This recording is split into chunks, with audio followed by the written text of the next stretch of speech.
All right, well, welcome to AI to help content managers with tricky knowledge management tasks. So presenting today are Nia Cathoni, a senior Drupal developer in Guelph, Canada, and I'm Daniel Cawthron, senior technical advisor and Drupal lead for living in Oak Park, and both of us work for JSI. It's an organization dedicated to improving people's lives around the world through greater health, education, and socioeconomic equity for individuals and communities, and to providing an environment where people of passion can pursue this cause. So we're a nonprofit with a for-profit arm as well, and we do consulting and research, and we work on projects that range from very small to very large projects in the US and globally. So an outline for today, we're going to just discuss knowledge management and some of the tricky tasks associated with it. And then we're going to use a case study of the IYCF Image Bank, that stands for Infant and Young Child Feeding. Then we'll talk about a machine learning approach that we used to help with some of our knowledge management tasks on that website, how we actually implemented the approach we wanted to take.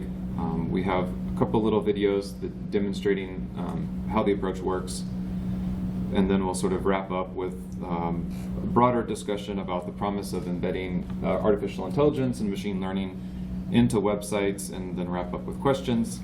I will use AI and ML a little bit interchangeably, even though I recognize that they're not the same thing. Okay, so tricky knowledge management issues. So I guess first of all, if you're not really familiar with the term right now, knowledge management is the process of enabling groups to methodically capture, create, share, and apply knowledge to better achieve their objectives. And with Drupal having such great strengths in content management, it's a really great platform for knowledge management activities. And especially with its flexibility, there's many opportunities to address challenges that come with knowledge management. So today we're going to really talk about one of them, which is categorization. So categorization is a fundamental component of knowledge management. It helps with organizing and making sense of large amounts of information. And one of the ways that we categorize in Drupal is by tagging content. So it's fundamental, but there are a lot of challenges. Any of you who are content managers, I'm sure, know this well. Some of these challenges that come along with categorization are subjectivity. So different people looking at the same thing may tag things differently based on their own biases, knowledge, experiences, and perspectives. Sometimes content can just be really complicated, and it's really tricky to pigeonhole something into a discrete category. And then sometimes the context in which you're viewing something as a content manager can influence how you decide to categorize something. So I just want to use a quick little example here.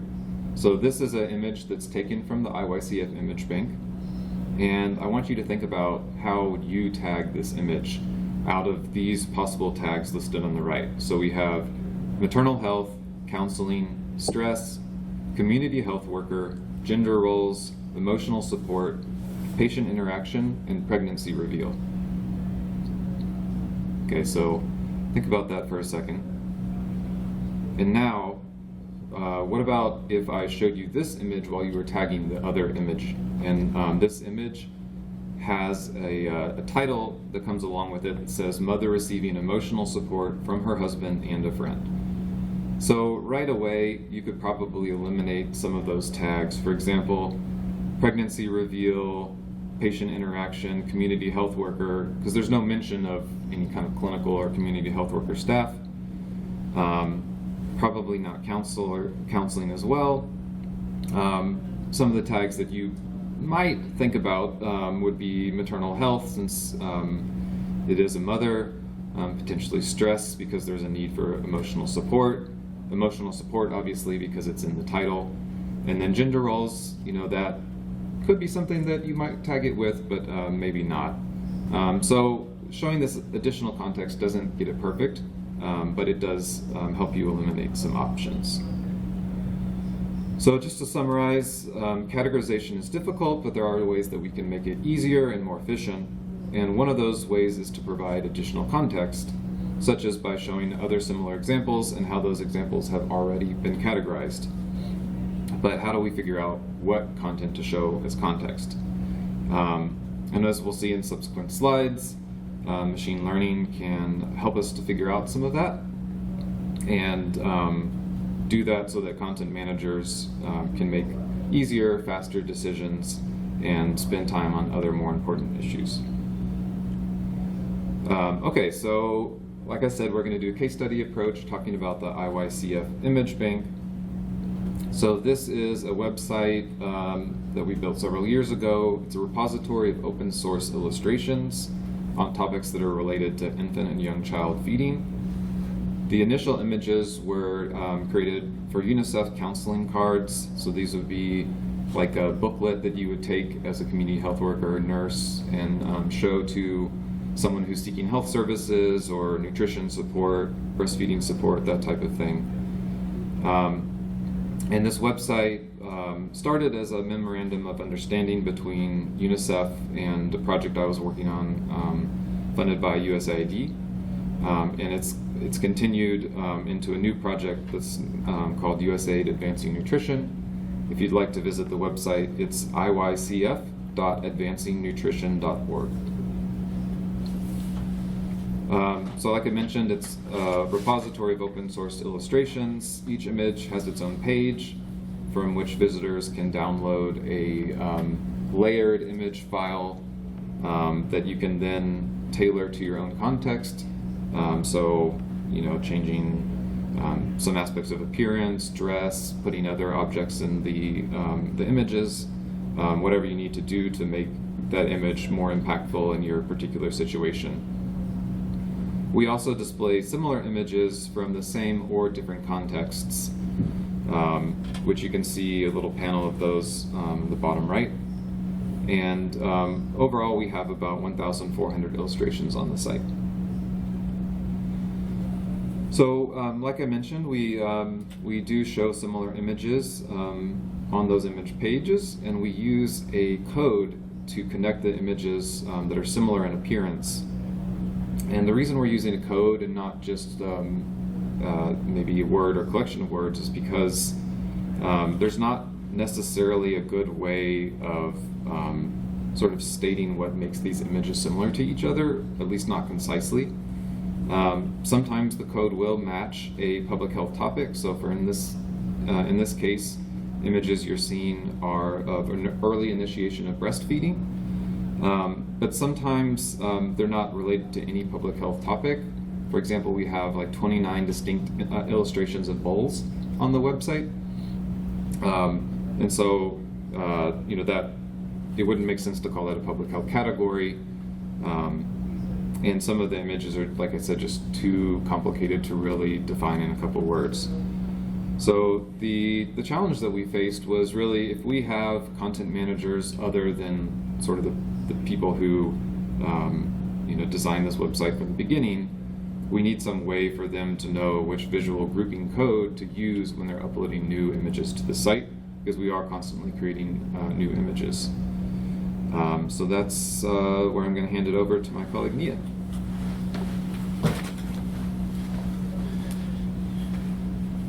Okay, hi. So I'm going to talk more about what approach we took and why we ended up using AI or machine learning. So we had to select like one technology, and as you can see that we ended up choosing like TensorFlow JS. So TensorFlow JS by itself, so basically like before we selected TensorFlow, the reason we wanted to do it, we wanted something that's easier to get started with, and it's also like easier to customize, and also something we can scale and even use on an existing website and with existing data, and just like getting started as quickly as possible. So in that, we ended up choosing TensorFlow. And then TensorFlow, basically, it's an end-to-end open source machine learning library, as I said, developed by Google. It makes it easier to build and deploy machine learning models. It offers like 2 APIs. And one of the one we actually went with is the high-level API called like Keras, to allow developer to make custom models without have to deal with the mathematics involved in machine learning. It's also like with TensorFlow as the library, because you can also use it with Python and other programming language. But for us, we went with TensorFlow.js, since with JavaScript it's something we can easily embed in Drupal. And also and with the client benefits and its integration. So now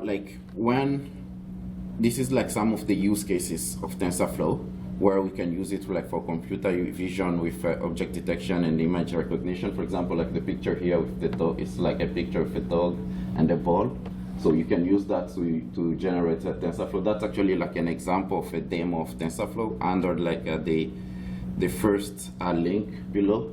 And then this is actually the other picture here. It's my image here with my webcam of a demo of TensorFlow, where it can detect the part of your visage. Something I think on the Sephora websites, they use the same technology where you can go there, and if you want to test a lipstick, that's how it detects a lipstick and put it on your face. You can also use for audio speech recognition and other natural languages. So there are many machine learning models, supervised learning. There's also unsupervised learning, semi-supervised learning, and reinforced learning. So with the supervised learning, for example, it's that help with classifying objects, spam detection, text categorization, and object recognition. And the unsupervised learning, that's what you use, for example, for clustering and product recommendations. And when you use, for example, reinforced learning, and that's what the people use in game development and robotics. I mean, with other large language models like GPT-4, even if you end up using TensorFlow, you still have those capabilities. So here, we had to choose a machine learning model to use. So here, I'm showing, so we ended up choosing MobileNet, which is a machine learning for TensorFlow, and we kind of use it along with another utility tool called a k-nearest neighbor. It's used a k-nearest neighbor algorithm. So for example, here you can see in this picture is one of the picture we used on IYCF websites. If we pass it to an existing model and tell it to give us what it thinks this picture is about, yeah, I don't know if you see the text, but you can see that it says almost by 80%, it's a kimono in this picture. So this is basically a model that have been trained with other data sets that has nothing to do with our website. So you can see that even if it's trying to give some predictions, saying this is a jersey, a t-shirt, a trumpet, or something like that, it doesn't really says what we needed it to give it. But again, by using this same model, we were able to, the model itself, we were able to train it with our existing data sets to give it the prediction that we wanted. So the steps when you are basically you are trying to solve a machine learning problem is you gather the data, you explore it, you prepare it, you build, train, and evaluate the model you're gonna use, and then you can tune it, and at the end of the day you end up deploying the model. So for us, the advantage we had already the existing data on the websites, and they've already kind of been classified already. So the only challenge now we had is just try to find a way to store those data locally, because we didn't want to use any existing server outside from our website. So we find and then retrieve the training data sets, and then when the user is entering content, try to provide them with a way to generate predictions of the image they're uploading. So this is where now we're gonna talk about implementing that approach in Drupal. So what we did was creating a configuration form that has all the pictures grouped by the grouping already made in Drupal. So even if, for example, like here, you can see that the visual grouping, it's like those codes, but in the backend, like in the markup generated by Drupal, with the code we're giving it, like, because it was a taxonomy term, we're giving it a taxonomy term ID, and we're using that taxonomy term ID as the classification. So then once you are on this page, you could just click a button, and then we basically now use that classification that is a term ID, give it the image, and then give it the term ID, and using that model and tell it basically this model, this is our classification, which is a number. Now we want it to classify this image as this term ID. So that's how we basically now generated it. And then on the configuration form, like in the browser, it just saves a JSON file. And once you save the configuration form, Drupal saves the file on the Drupal files. I mean, that's basically, I would say, like regular Drupal things. So now, once we finish to create the training data set, we now had to figure out how we are going to use the data set. So in this approach, basically what we did was like to create like a form halter, and then you can see there is a visual grouping drop down that was there. So once like we are on this page, in the backend, our JavaScript file is loading the training data sets and train the model like on the spot, and then it's wait for the user to upload an image, and then once they finish to upload an image, they can just click get predictions, and it's gonna provide the prediction. So without further ado, I'm going to play a little demo. So here, like I'm basically like demonstrating how you go on the form, and this form was kind of like very long. We had like I think around 1,400 images already categorized. So basically, like while you are like viewing the form and going down in the backend, we are also loading like all the JavaScripts needed, and so that when you get to the bottom of the page, you find the button that you can just click and tell it like to generate the data set.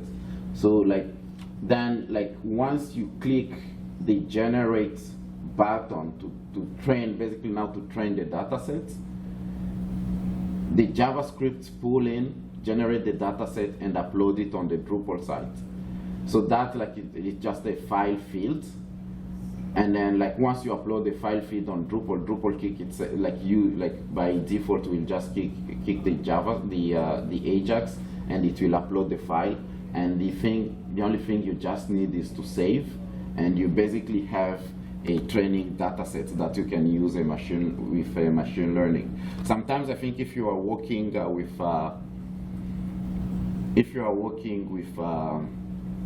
with other machine learning, you can like that's what you basically have to store on other servers, or you can store them on Google Drive. So the next part of the demo is how now the author can come on the website and then try to add content and be able to use the generated training data sets to get predictions. So here again, once they are entering the title, they don't know it yet, but the JavaScript in the backend, because we load it with Ajax, is training the model and wait for them now to upload the image. So here, for example, what I basically actually picked one of the image which was not part of our data of our images. It was an image I downloaded online that is a bowl of food, just to try to see how our training data set is. So and then I uploaded it, and then once I finished to upload it, I can now click that get predictions, and then after clicking on the getting predictions, there are those markup we generate that have the codes, and then you can basically click the link of the code, it shows you all other images that have already been categorized to confirm that the prediction you are getting, and to make sure that at least you are like with the confidence it's good. You can see that it's giving prediction, and you can see how. So after that, again, I went ahead and removed this image. So for example, then you can click select if you're happy with the prediction. But I was like just trying to confirm that everything is fine. I went ahead and select a couple of other images. That's what's gonna happen in the two videos. For example, this here is an image of a baby. And then if you like scroll down again and click prediction, it gives you new predictions. And then you can upload another image. If you want, for example, if you are like trying to upload like more images and get more predictions. So basically, like once you finish to upload an image, you just have to click predictions, and then either if you are happy with, and then you can again click and see if it's giving you the related prediction. Basically, here I'm showing like how you can use like machine learning and use the existing Drupal APIs, like creating a model, like generating markup. So it doesn't need to like really to spend more time learning about AI. You just need those fundamentals, and you can use them like in Drupal, and it make it easier. So that's the gist of it. And now I'm gonna pass it back to Daniel, who's gonna talk the promise for embedding AI and machine learning into Drupal. Thank you.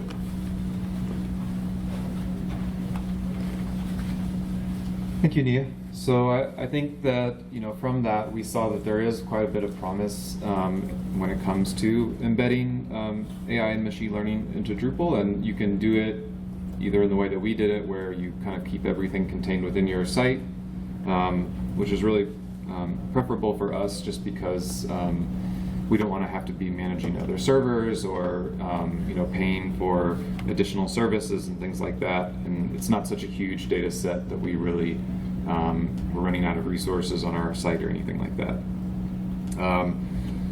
So some of the tasks that I thought it would be helpful to talk about when it comes to embedding machine learning or AI into your site. Choose those tasks that are tedious, that are routine, tasks that are prone to inconsistency when humans are doing them, such as this categorization, that would be very prone to inconsistency. Also, things that require intervention when people are not available or when it would be too expensive. So some of the things that I kind of saw related to that are like when you're doing searching, or you need to like chat with help or something like that. You can use AI for those types of things, because it might be too expensive to have that level of staff available to help out with different tasks. Also, it's really great when the task could otherwise be harmful to people. So, for example, no one really wants to be viewing like extremely like graphic content in order to block it. And so if you can have a machine handle that for you, that's definitely better. And the other thing that's sort of important to recognize is, a lot of this is automating things, but if you can automate without machine learning, that's probably the simpler task. So you don't need to use machine learning when it's not necessary.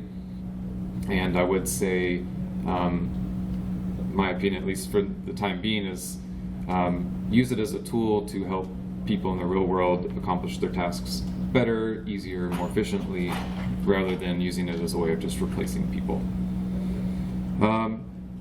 And then I just wanted to link to a few modules that are already on Drupal.org and have either full or beta releases. So there's a OpenAI sort of suite of modules. There's automatic alternative text module. We found out about this one today, or not today, but as we're creating this presentation, and that's definitely one that would be helpful for categorizing or applying alternative text to the images that we're uploading on the site. There's also Search API Solr, natural language processing, and telemetrics. With that, we'll switch over to questions. You want to come up here for questions? So you guys started off with a data set, you said about 14 to 1,600 images or something like that? Yeah. So I was just curious if you guys had maybe, like when you were tinkering with this, did you notice any threshold of the amount of the size of your data set for training that your return got much better and the results became much better from categorization standpoint? Yeah, so I mean, it's basically one of the reason we went with TensorFlow and the MobileNet, because by itself, the MobileNet being like a semi trained machine learning model.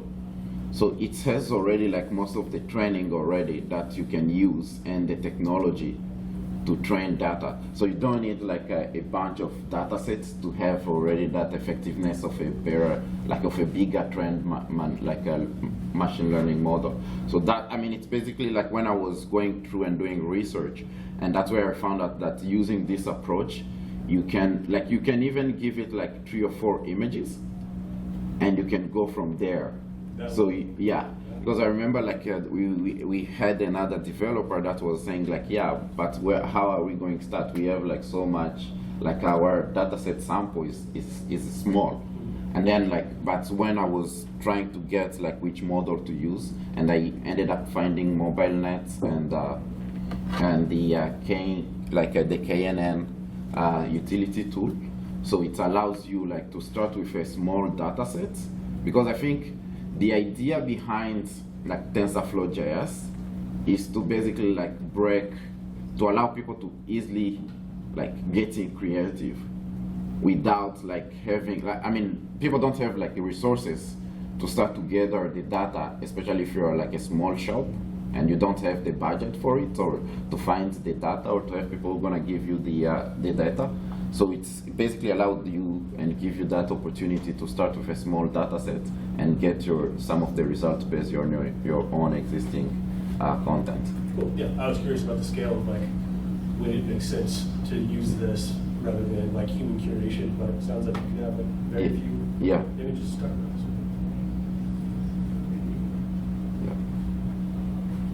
You talked about classifying images. Do you have any other use cases that you're interested in? I would say not just images, but also documents. So for a lot of the other sites that we have, they're more we have resource libraries. And so when we upload them, there's always an issue with tagging. A lot of times, we'll be generating, let me get closer to the mic, we'll be generating 100-page technical report or something like that related to public health, and the people who are doing the knowledge management or content management on our site aren't necessarily the public health people, and so they do have some knowledge and awareness of what's happening on the project, but they're not an expert. So if it's iron fortification versus micronutrients or something like that, they might not really be able to distinguish those things very well. And so I think if we could do something like that, that'd be helpful.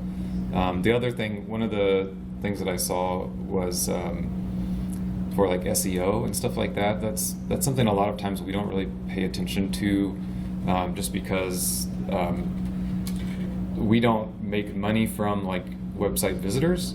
And so we want obviously our things to show up at the top of a search, but there's less incentive for us to put a lot of money into SEO.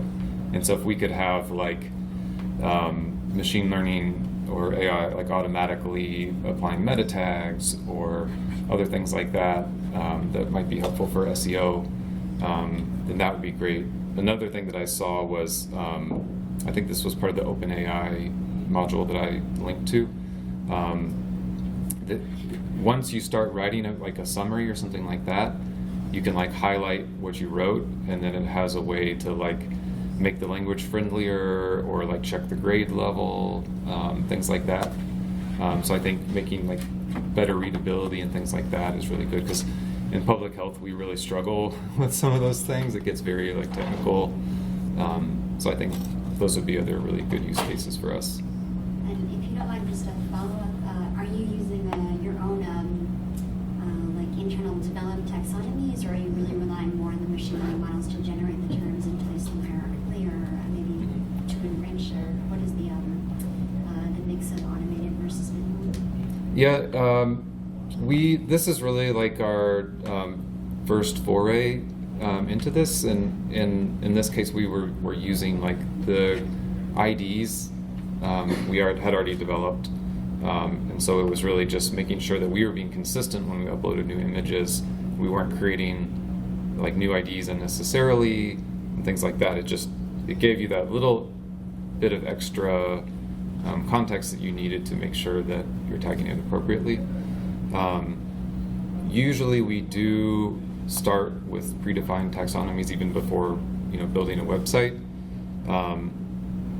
I've worked on projects where the taxonomies are like a constant battle. Like it's like we've got them set, and then like 6 months later, maybe we have like a new client who joins the team or something like that, and they're like, we don't like these taxonomy terms anymore, and that's like we have to retag everything. So I could see probably some utility there as well, like figuring out ways to more efficiently retag stuff that's already on the site when the taxonomies change.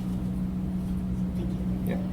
Yeah, just like to follow up to that question, there is actually like another like TensorFlow or machine learning tool. So for example, if you go at simplemachineLearningForSheets.com, so it's basically like a model where you can have a table of data, and it can analyze your data like on your like Google Sheets, and then try to complete the missing data and give you like a confidence level it has with what, for example, the user could have filled up there.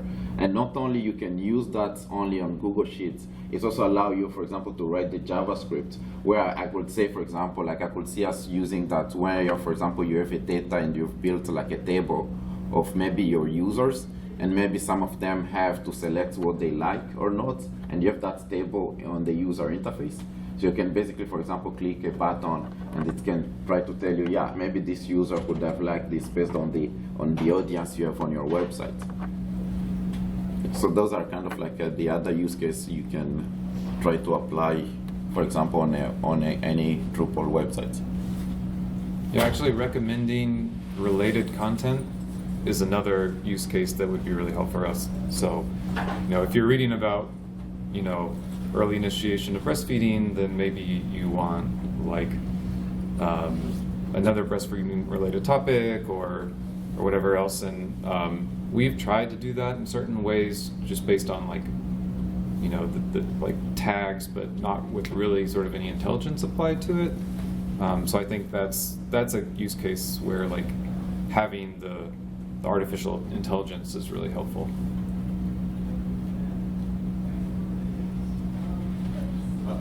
It sounds like you're doing TensorFlow and a lot of stuff locally. Is there like a cost of using like city server resources? Like you're paying for a machine learning licensing or anything like that, or is it all open source and all free to use?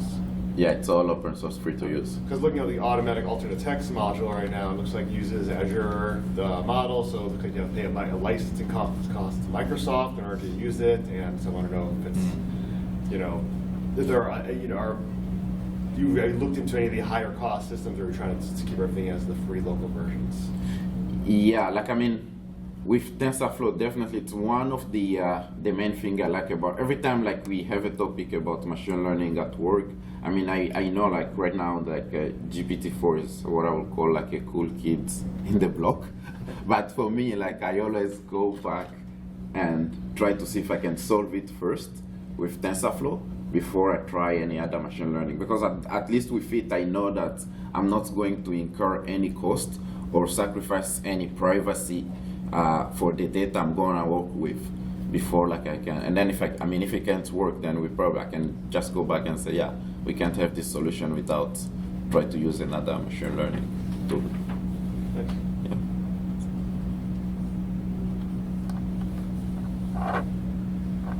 Did you find as you were seeing kind of the results from the machine learning, if there were like any adjustments that you ever need to make, like you were looking at something like, oh, that's not quite what we wanted it to do, and make some adjustments there?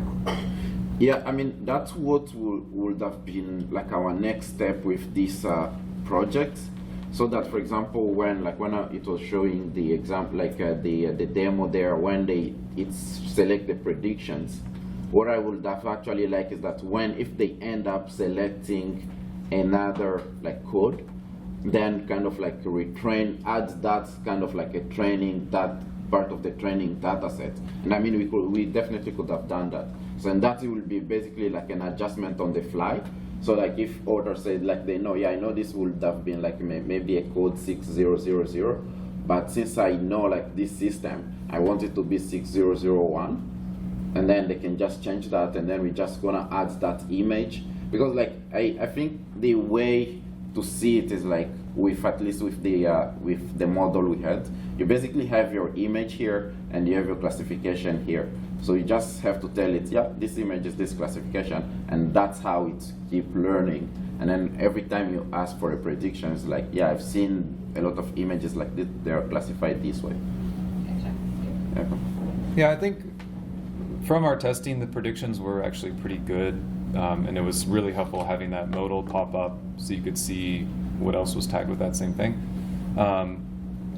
I think one of the challenges that we faced was basically loading all those images in order to train the data set. It was like Drupal doesn't do that very well.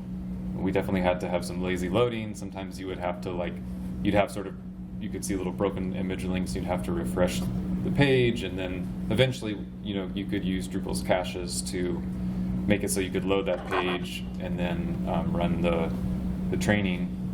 So that's a place I think we would work if we had more time on this project. We also kind of, after we developed this, we talked more with our client on this, and he was saying, well, like, I would actually kind of like to have some sort of utility like this before I even get to the stage of adding an image. Like, I'd kind of like to know going in what this classification was. And so I think if we did it again, we would probably just have like a standalone form for categorizing it or something like that. So, definitely some lessons that we learned from this project. But it was, I am really impressed. It's very effective in terms of the predictions.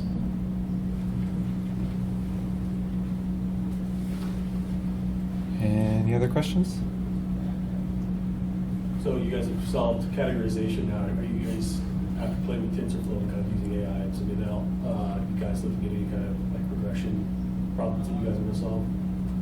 So whereas categorization is like, hot dog, not hot dog, regression would be like what comes next out of like an existing data set or something predicting like a next number or something like that, more predictive ML.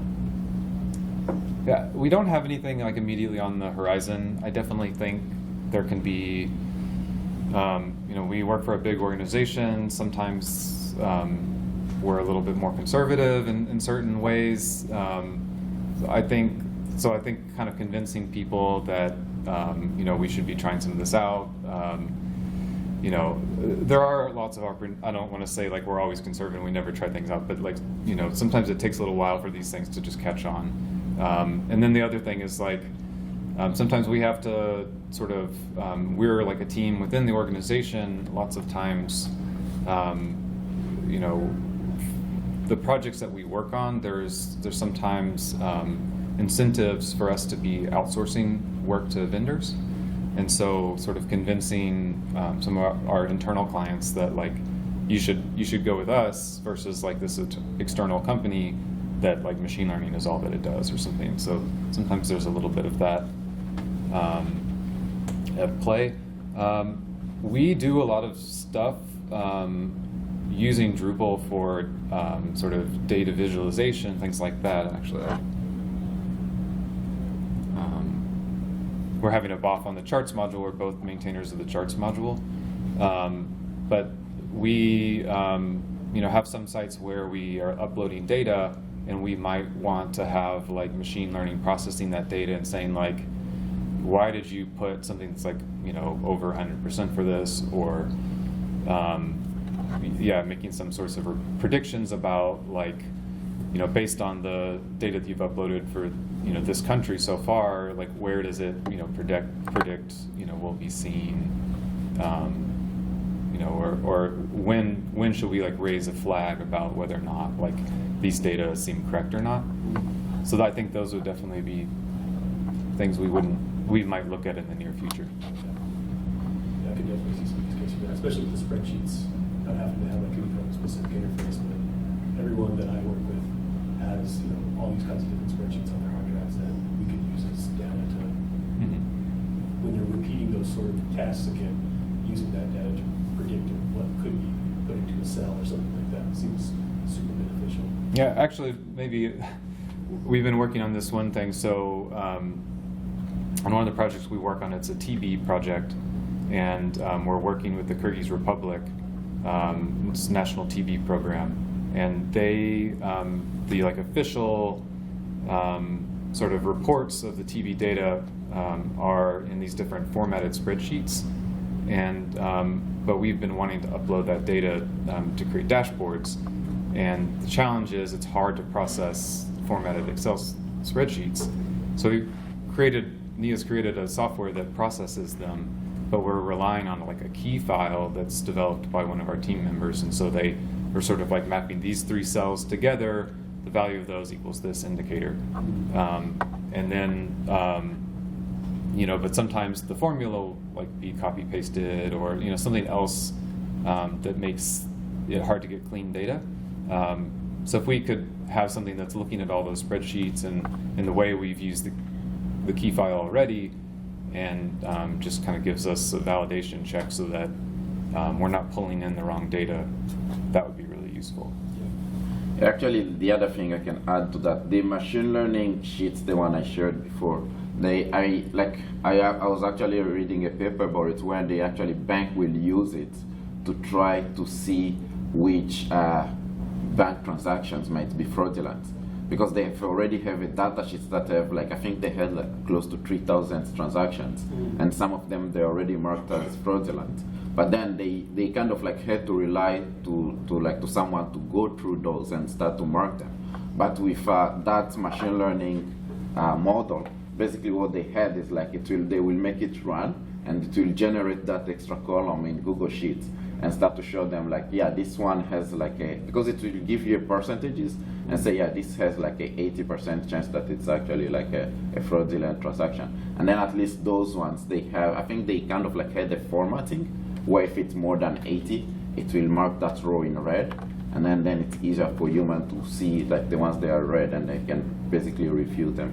It's cool. We actually have a use case for that at my company where we do manual curation for fraudulent charges, transactions, and they don't happen super frequently, but we do want a flagging mechanism so people don't have to work through all of our regular data that's good transactions to find the negative ones. So that's a cool use case that you just described. Yeah, like the other thing, for example, like I used to work for before, like for an e-commerce website, but if I were to go back and work in that area again, one actually cool thing I can build is that, you know, you can build, if not me, but you can use it with TensorFlow.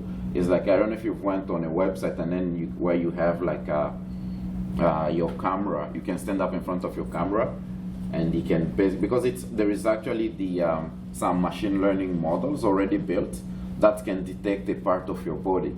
So it knows like you just go stand there and it's gonna draw your arm, like your forearm in red, like this one in blue, and something like that. So you can use that machine learning, for example, to put a t-shirt on someone. They just have to stand, and that can be like a cool use case. For example, if for example someone's like select large, because with large probably you've already put the centimeters or everything in your website. It can then like detect how big that person is, and they say, yeah, this like a large t-shirt can work better on you. Yeah, that'd be a really cool feature. Yeah. But again, as I can see, it's like, that's why, for example, for me, every time someone mentions machine learning or AI, I always go back to TensorFlow, because I know like it has so much possibility. without like even relying like on a third-party tool that you will probably have to pay for.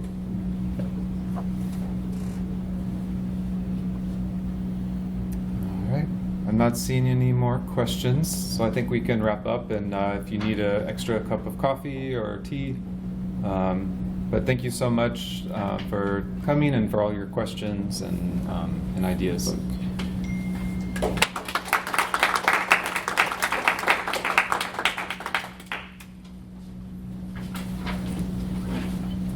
Do I need to press this again?